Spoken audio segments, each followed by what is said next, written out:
Comfort zone থেকে যদি আপনি বেরোতে না পারেন, আপনার সুরক্ষা কবচ থেকে যদি আপনি বেরাবার সাহস জোগাড় করতে না পারেন, তাহলে কিন্তু আপনার জীবনে কখনো বড় সাফল্য আসবে না।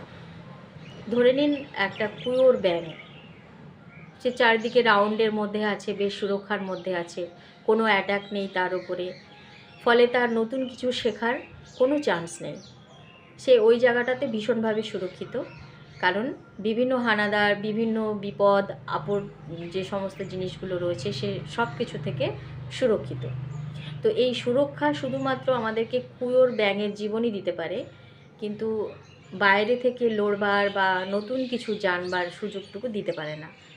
তাই একটা মানুষ যতক্ষণ তার কমফোর্ট জোন থেকে না বেরোচ্ছে, ততক্ষণ কিন্তু সে নতুন কোনো দিশা, নতুন কোনো পথ কিছুতেই খুঁজে পাবে না। তো জীবনে রিস্ক নেওয়াটা জানতে হবে, তবেই জীবনে সাফল্য।